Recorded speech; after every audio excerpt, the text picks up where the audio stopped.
एक साधक ने प्रश्न पूछा। ये कहते हैं कि बुद्ध बहुत ही कठोर शब्दों का इस्तेमाल करते हैं। मैंने धम्मपद को पढ़ा है। धम्मपद में बुद्ध हमें बहुत ही कठोर शब्दों से समझाने की कोशिश करते हैं। बुद्धों को इतने कठोर तरीके से समझाने की क्यों जरूरत पड़ी? क्या बुद्ध कुछ हल्के शब्दों का इस्तेमाल नहीं कर सकते थे? कठोर शब्द हमें प्रतीत होते हैं। बुद्ध वही कहते हैं जो सत्य है, और सत्य कठोर प्रतीत होता है। और कठोर किसको प्रतीत होता है? सत्य कठोर प्रतीत होता है उनको जो झूठ में जी रहे हैं, और हम सभी झूठ में जी रहे हैं। कठोर प्रतीत होता है उनको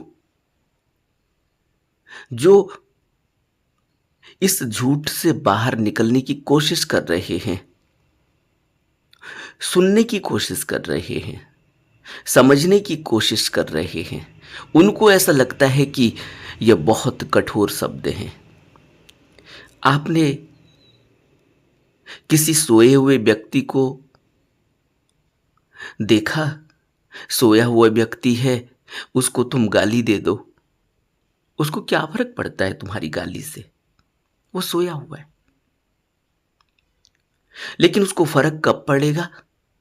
जब वो नींद से बाहर निकलेगा, थोड़ा सा जागरण उसके अंदर होगा, तो जब उसे गाली दी जाएगी तो वो तुरंत आंख खोलेगा। अरे, मेरे को गाली दे दी। तो इसलिए संसार में सोए हुए लोग हैं। हम सब सोए हुए लोग हैं। और बुद्ध हमें जिन शब्दों से समझाने की कोशिश कर रहे हैं, हमारे तक वो शब्द पहुंचते ही नहीं। हालांकि बुद्ध ने ऐसा थोड़ी है कि कोई गलत शब्दों का इस्तेमाल किया है। बुद्ध ने तो वही कहा जो सत्य है। लेकिन हमें वो कठोर प्रतीत होता है। क्यों? क्योंकि अब कहीं ना कहीं हमारी आंख खुल चुकी है। हम सोए हुए नहीं हैं, अब थोड़ा सा जागरण है। कहीं ना कहीं अभी अर्धनिद्रा जैसी अवस्था में, इसलिए कान में पड़ जाता है कुछ। जब कान में पड़ जाता है तो बड़ी तकलीफ होती है। अरे, ये क्या बोल दिया? इसलिए ऐसा लगता है कि बुद्ध कठोर शब्दों का इस्तेमाल कर रहे हैं। यह तुमको प्रतीत होता है, लेकिन जो बिल्कुल ही सोया हुआ है उसको थोड़ी प्रतीत होता है। उसको तो यह भी पता नहीं कि बुद्ध ने क्या कहा है। दुनिया में 7 अरब लोग हैं। 7 अरब में से कई अरब लोग ऐसे होंगे जिनको तो अभी यह भी पता नहीं कि बुद्ध ने क्या कहा। तुम जैसे लोग, मुट्ठी भर लोग ऐसे होंगे जिनको ये शब्द कठोर प्रतीत होते हैं, क्योंकि तुम अभी अर्ध निद्रा में आ गए हो। तुम्हारी नींद थोड़ी थोड़ी खुल चुकी है।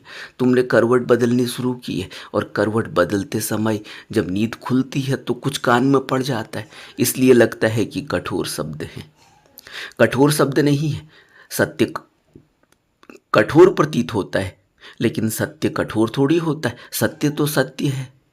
सत्य बदलता थोड़ी है। वो तो जैसा है वैसा ही कहा गया है, और सिर्फ बुद्ध ही कह सकते हैं सत्य को। बुद्ध का अर्थ है जो बुद्धत्व को उपलब्ध हो गया, वही सत्य को कह सकता है। हम क्या सत्य को कहेंगे? हमें तो सत्य का पता ही नहीं है। और जब बुद्ध कहते हैं धम्मपद में, अगर आपने जरा वग्गो को सुना हो, जरा वग्गो को पढ़ा हो, जरा वर्ग भी कहते हैं इसको, बुद्ध इसमें कहते हैं कि संसार में नित्य आग लग रही है, फिर यह कैसी हंसी और कैसा आनंद। अंधकार से घिरे हुए तुम लोग दीपक क्यों नहीं ढूंढते? अब बुद्ध की यह रहस्यमयी बात समझ में नहीं आती। बुद्ध कह रहे संसार में नित्य आग लग रही है, और तुम हंस रहे हो, आनंद ले रहे हो। कैसा आनंद? लेकिन हमें लगता है बुद्ध क्या बात कर रहे हैं ऐसी, कहाँ आग लग रही है? बुद्ध वासनाओं की आग की बात कर रहे हैं। और वासनाओं में डूबा व्यक्ति, उसको थोड़ी कोई वासना से कोई तकलीफ, कोई पीड़ा, कोई दुख पता चलता है। जो वासना में डूबा हुआ है, उस वासना में डूबे हुए व्यक्ति से पूछो कि भाई तुम कौन सा आनंद ले रहे हो? यह आनंद थोड़ी है, यह तो तुम आग में झुलस रहे हो। उसको बड़ी पीड़ा होगी। वो कहेगा तुम जल रहे हो मेरी खुशी से, मैं इतना आनंद लूट रहा हूं, तुम्हें नहीं मिल रहा है, इसलिए तुम ऐसा कह रहे हो। लेकिन बुद्ध हमें आईना दिखाते हैं।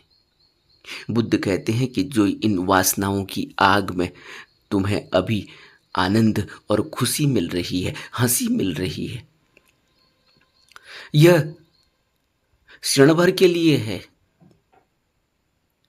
और यह क्षण भर की हंसी, यह क्षण भर का आनंद तुम्हें झुलसा देगा। तुम इतने गहरे तरीके से झुलस जाओगे, इतने बुरी तरह से आहत हो जाओगे, और ऐसी गति हो जाएगी कि कभी प्रकाश नजर भी नहीं आएगा। आंखों में मोतियाबिंद पड़ जाएगा, सब धुंधला धुंधला दिखेगा। और उस समय, उस अंधकार में, उस धुंधलेपन में तुम टटोलते रहोगे, कुछ भी नहीं मिलेगा। इसलिए बुद्ध कहते हैं, यह जरा वर्ग का 146वां सूत्र है। इस 146वें सूत्र में बुद्ध कहते हैं, तुम लोग दीपक क्यों नहीं ढूंढते? बहुत ही महत्वपूर्ण वाक्य है बुद्ध का यह। तुम लोग दीपक क्यों नहीं ढूंढते? अब जो वासना में ही लिप्त है, तृष्णा में लिप्त है, अपनी इच्छाओं को, कामनाओं को पूरा करने में डूब गया है, उस व्यक्ति को यह बात समझ में कहाँ आएगी कि तुम लोग दीपक क्यों नहीं ढूंढते? और अगर तुम किसी को कह भी दो कि आग लग रही है और तुम इस वासना में आनंद और खुशी ले रहे हो, तुम्हें यह आनंद दिखाई दे रहा है, तुम मूर्ख हो, निर्लज्ज हो। उस व्यक्ति को बड़ा दुख होगा, उसको लगेगा कि बड़े कठोर शब्द हैं। लेकिन बुद्ध कठोर शब्द थोड़ी इस्तेमाल करते हैं, बुद्ध सत्य कह रहे हैं। और सत्य कठोर ही प्रतीत होता है उसको जो झूठ में जी रहा है, और जो सत्य में जी रहा है उसको थोड़ी यह कठोर शब्द प्रतीत होते। उसको तो इन शब्दों से ऐसी गति मिलती है, ऐसी ऐसी उसको तरंग मिलती है, उत्तेजना और उमंग मिलती है, आनंद मिलता है कि वो फिर धम्म के पथ पर तेजी से आगे बढ़ता है। उसकी चाल तेज हो जाती है, उसकी गति तेज हो जाती है। लेकिन जो झूठ मची रहा है, और हम सभी एक ऐसे दलदल में उलझे हुए हैं, फंसे हुए हैं कि सत्य का तो पता ही नहीं है, और जितना हाथ पांव मारते हैं सत्य की तरफ बढ़ने के लिए, उतना ही झूठ में और दलदल में फंसते चले जाते हैं। इसलिए बुद्धों ने कहा कि तुम्हें सहारा चाहिए, तुम शरण लो। और कोई व्यक्ति दलदल में फंस गया हो तो उस व्यक्ति को सहारा कैसे मिलेगा, जरा बताओ? उसको सहारा मिलेगा जब कोई उसको अपना हाथ पकड़ा दे, बाहर से, दलदल से नहीं, बाहर से।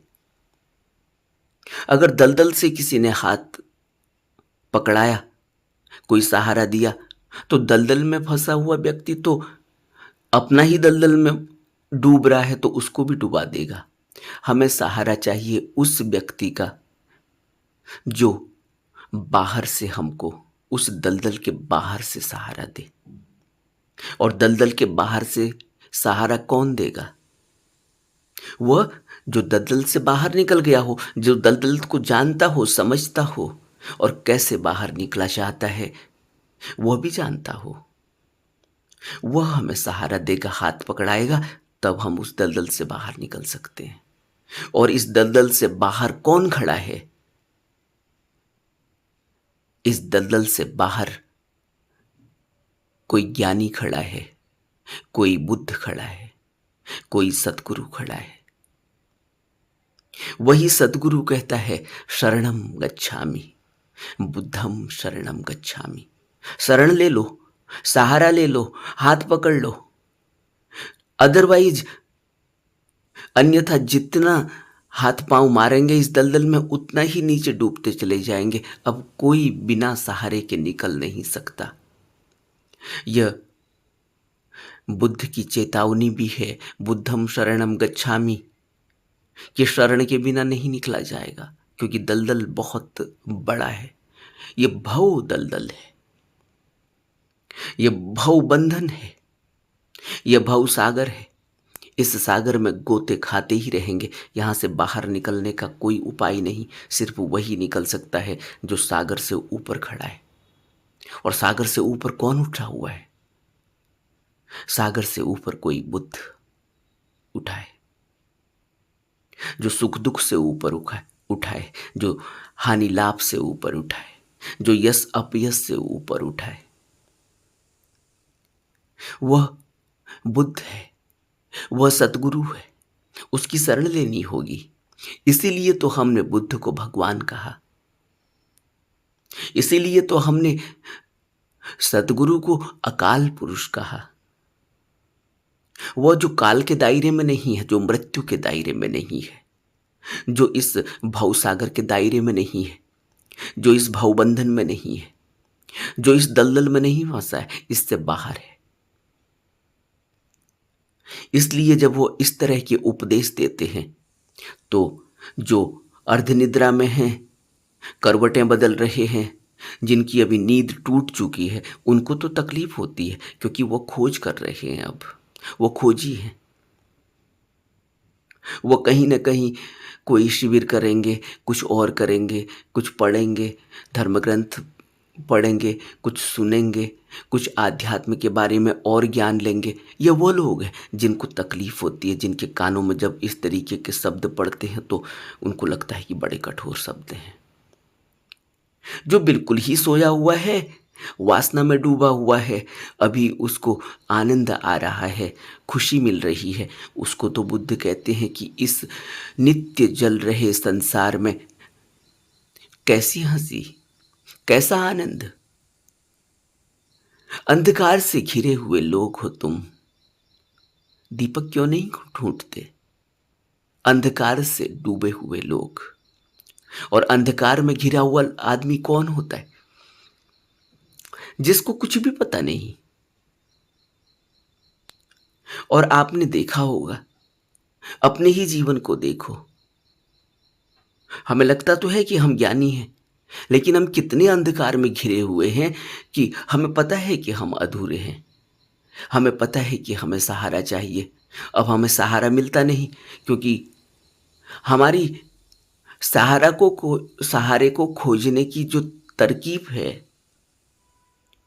वो गलत है। हमें कुछ पता तो है नहीं, लेकिन जो भी प्रचलन है, जो भी दिखावा है, जो भी आडंबर है, जो भी रीति रिवाज है, जो भी कुरीतियां हैं, जो सब कर रहे हैं, हम भी उसी तरीके का कोई सहारा खोजते हैं जिसमें कोई प्राण नहीं है, जो निष्प्राण है। और निष्प्राण सहारा हमें क्या प्राण देगा? लेकिन हम निष्प्राण सहारा खोजते हैं। निष्प्राण कैसे हो जाता है वो सहारा? क्योंकि हम अपनी वासनाओं, इच्छाओं और कामनाओं को आगे रख कर कोई सहारा खोजते हैं। हम सहारा इसलिए थोड़ी खोजते हैं कि हमें कोई दलदल से निकाल दे। हम सहारा कोई इसलिए थोड़ी खोजते हैं कि हम अंधकार में हैं, कोई हमें प्रकाश दे दे। हम सहारा खोजते हैं अपनी मांग को पूरा करने के लिए। तब हम मंदिर में जाते हैं, मस्जिद में जाते हैं, गुरुद्वारे में जाते हैं। दिन रात 24 घंटे जब भी ध्यान आता है, यही यही मांगते रहते हैं कि किसी तरह से हमारे दुख दर्द दूर कर दो, हमें इन सब चीज़ों को दे दो, हमारी इच्छाओं को पूरा कर दो, हमारी तृष्णाओं को, कामनाओं को पूरा कर दो, हमें अच्छी ज़िंदगी दे दो, हमें वो सब कुछ दे दो जिसको इस संसार में भोगा जा सके। हम इस तरह से मांग रहे हैं, और इस तरह से मांगते हुए जब हम किसी के आगे झुकते भी हैं, जिसको हम अपना इष्ट कहते हैं, अपना गुरु कहते हैं, लेकिन मांग आगे रख देते हैं, दोनों हाथों में मांग है, उस मांग को आगे रख देते हैं, इसलिए हमारा कुछ भी नहीं बनता। और बुद्ध कह रहे तुम अंधकार से घिरे हुए हो, तुम प्रकाश क्यों नहीं खोजते? तो पहले पता तो चले कि हम अंधकार में घिरे हुए हैं। जब हम मान ही नहीं रहे हैं कि हम अंधकार में घिरे हुए हैं, तो हमें प्रकाश ढूंढने की फिर जरूरत क्यों पड़ेगी? क्यों ढूंढेंगे हम प्रकाश? बाहर सूरज की रोशनी है, चारों तरफ जगमगाहट है, अंदर हम जो भी कृत्य कर रहे हैं, आंखें खुली हुई हैं, सब कुछ दिखाई दे रहा है, तो फिर अंधकार कहां? अपनी बुद्धि और अपने ज्ञान के बल पर, अपनी शिक्षा के बल पर हम अपना जीवन यापन कर रहे हैं, अपने बाल बच्चों का जीवन यापन कर रहे हैं, अपने घर परिवार का पोषण कर रहे हैं, समाज में एक प्रतिष्ठित व्यक्ति हैं, तो कैसे कहेंगे कि हम अंधकार से घिरे हुए हैं? इसलिए बुद्धों की बातें या तो समझ में नहीं आती या कठोर लगती है। और बुद्ध तो एक स्टेटमेंट दे देते हैं कि तुम अंधकार से घिरे हुए लोग हो। उसमें सभी आ जाते हैं, उसमें अनपढ़ भी आ जाते हैं, उसमें पढ़े लिखे भी आ जाते हैं, उसमें बड़े बड़े वैज्ञानिक भी आ जाते हैं, उसमें जो इच्छुक हैं आध्यात्म की तरफ बढ़ने की कोशिश कर रहे हैं वो भी आ जाते हैं, उसमें बड़े बड़े सज्जन लोग भी आ जाते हैं, सब आ जाते हैं उसमें। बुद्ध सबको एक ही घाट में ले जाकर रख देते हैं कि तुम अंधकार से घिरे हुए लोग हो, प्रकाश क्यों नहीं खोजते, दीपक क्यों नहीं खोजते? अब बुद्ध किस दीपक की बात कर रहे हैं? बुद्ध किस अंधकार की बात कर रहे हैं? बुद्ध उस अंधकार की बात कर रहे हैं जो आंख बंद करके हमारे अंदर आता है। यह अंधकार अज्ञानता का अंधकार है। और बुद्ध जिस रोशनी की बात कर रहे हैं, जिस दिए की बात कर रहे हैं, वो वही दिया है जो आंख बंद करके हमारे अंदर प्रकाशित रहता है, जिसके लिए किसी सूरज की रोशनी नहीं चाहिए, जिसके लिए कोई दिए की जरूरत नहीं है, कोई बिजली की जरूरत नहीं है। आंख बंद है लेकिन रोशनी है। बुद्ध इसको अत्तो दीपो भव कहते हैं। इसको कहते हैं बुद्धि कि तुम प्रकाश क्यों नहीं खोजते? अब यह प्रकाश कैसे मिलेगा? यह तो अंदर का प्रकाश है। इस अंदर के प्रकाश के लिए तो पहले कोई बताए तो सही कि कैसे मिलता है। कोई टेक्निक तो हो, कोई विधि तो हो, कोई इसके लिए प्रयास तो हो, कोई इसके लिए ऐसा व्यक्ति तो मिले जो जानता हो कि यह प्रकाश कैसे मिलता है। जिसके अंदर यह प्रकाश पैदा हो गया हो वही तो बताएगा। जिसके अंदर प्रकाश पैदा ही ना हो वो कैसे बताएगा? इसलिए हमें किसकी खोज करनी है? कौन हमें यह प्रकाश देगा? और कैसे पता चलेगा कि हम अंधकार में हैं? तो अंधकार में हम हैं अपने डर से पता चलता है, अपने भय से पता चलता है, अपनी अज्ञानता से पता चलता है। और हम पूर्ण थोड़ी हैं, अपनी अपूर्णता से पता चलता है। और हम अपूर्ण हैं क्योंकि आप देखो, हमेशा अंदर से एक अपूर्णता, एक खालीपन, एक डर, एक भय बना ही रहता है। एक अशिक्षा बनी ही रहती है, एक अविद्या बनी ही रहती है।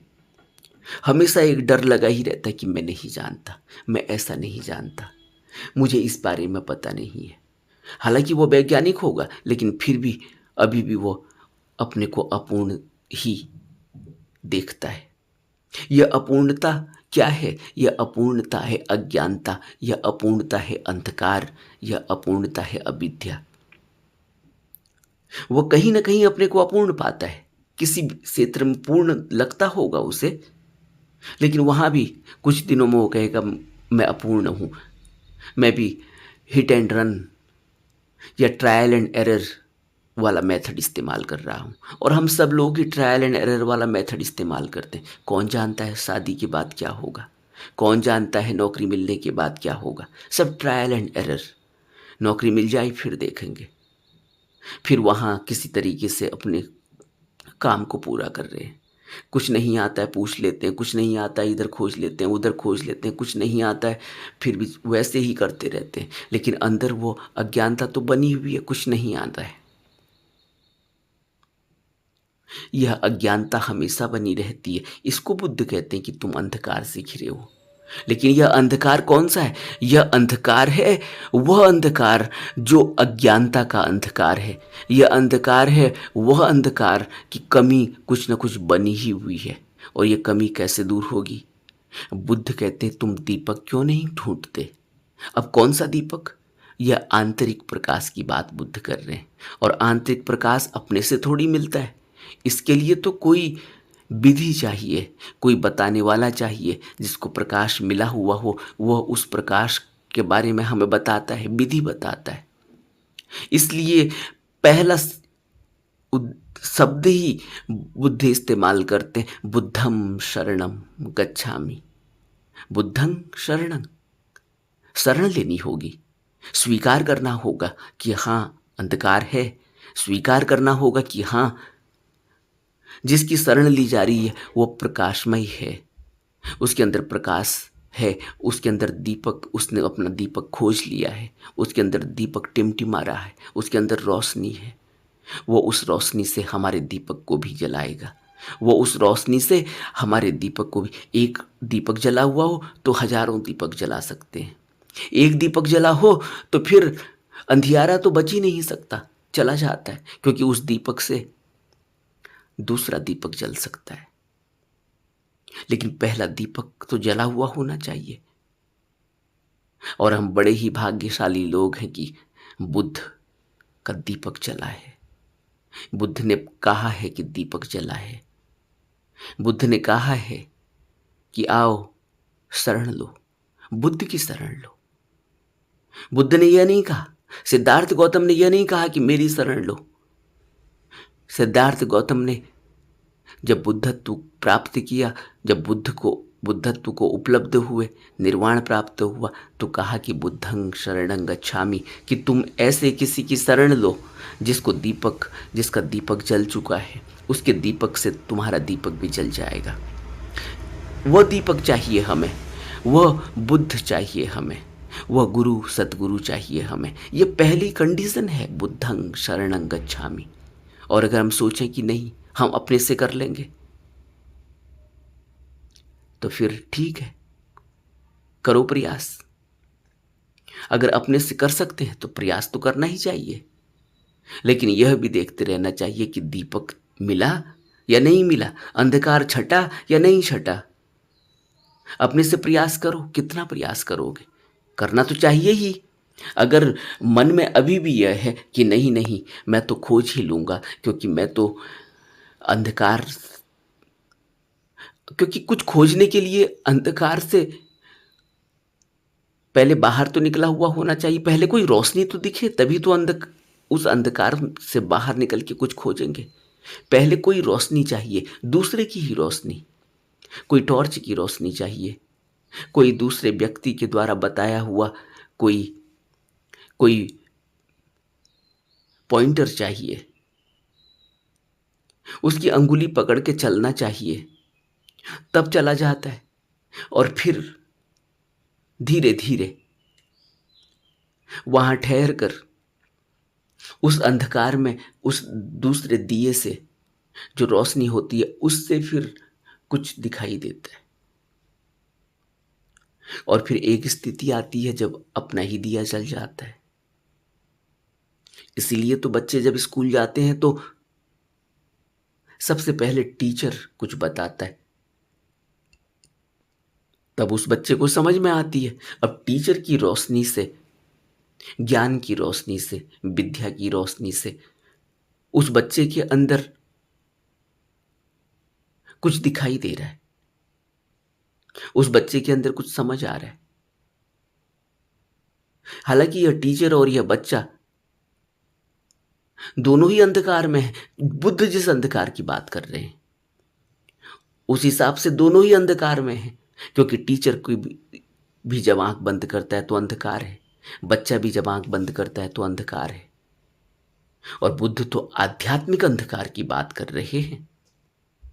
लेकिन टीचर का जो बाहरी ज्ञान है, उस बाहरी ज्ञान से वह उस नन्हे से बच्चे को जब रोशनी देता है तो उसको भी कुछ समझ आने लगता है, दिखाई देने लगता है। इसी तरह से जब कोई हमें आध्यात्मिक टीचर मिलता है तो वह आध्यात्मिक टीचर की रोशनी से हम देखते हैं। इसलिए बुद्धं शरणं गच्छामि समझना चाहिए। और बुद्ध कहीं भी कठोर नहीं है, यह कठोर हमें लग रहा है, लेकिन जब हम अपने दीपक को खोज लेंगे, जब हमें थोड़ी बहुत भी रोशनी पता चलेगी, जब हमें इतना प्रकाश मिल जाएगा जिस प्रकाश के सहारे हम आगे बढ़ते हैं, तब हम यह देखेंगे कि बुद्ध के वो कठोर शब्द नहीं हैं, बल्कि बुद्ध की वो करुणा है, बुद्ध की वो दया है। और बुद्ध की वो करुणा इतनी बड़ी करुणा है कि उस करुणा के सहारे हमारा कल्याण होता है। वो कठोर शब्द नहीं है, वो करुणा के शब्द हैं, वो प्रेम के शब्द हैं। तब पता चलता है कि उनकी अनुकंपा क्या है, उनकी दया क्या है, उनकी कृपा क्या है, उनकी ग्रेस क्या है। अभी नहीं पता चलता, अभी तो लगता है कि बड़े कठोर शब्द इस्तेमाल किए गए हैं। क्यों? क्योंकि अहंकार पर चोट लगती है। हमसे कह दिया कि अंधकार से घिरे हुए हो। हम अंधकार से घिरे हुए हैं। दिन भर काम करते हैं, रात भर मेहनत करते हैं, दिन भर मेहनत करते हैं, बाल बच्चों का अपना पूरा ख्याल रखते हैं, अपने घर परिवार का भरण पोषण कर रहे हैं, समाज के लिए इतना हमारा अनुदान है, देश के लिए हमने इतना कुछ किया है, और हमको यह कहा जा रहा है कि तुम अंधकार से घिरे हुए हो। बड़ी पीड़ा होती है, बड़ी चोट लगती है, बड़े कठोर शब्द प्रतीत होते हैं। लेकिन करुणा का पता चलता है जब हम अभ्यास करते हैं, तब पता चलता है कि बुद्ध की ग्रेस क्या है। तो ये नहीं समझना चाहिए। ये तभी तक लग रहा है जब तक हमारा अभ्यास पक्का नहीं है। ये तभी तक लग रहा है जब तक हमारे अंदर अभी अहंकार मजबूत है। अहंकार की कठोरता की वजह से हमें ये शब्द कठोर प्रतीत होते हैं। और जैसे जैसे ये अहंकार पिघलता है, जैसे जैसे ये मैं और मेरी का भाव पिघलता है, जैसे जैसे ये आत्म भाव पिघलता है, वैसे वैसे ये कठोर शब्द भी करुणा के शब्द प्रतीत होने लगते हैं, प्रेम के शब्द प्रतीत होने लगते हैं। नमो बुद्धाय।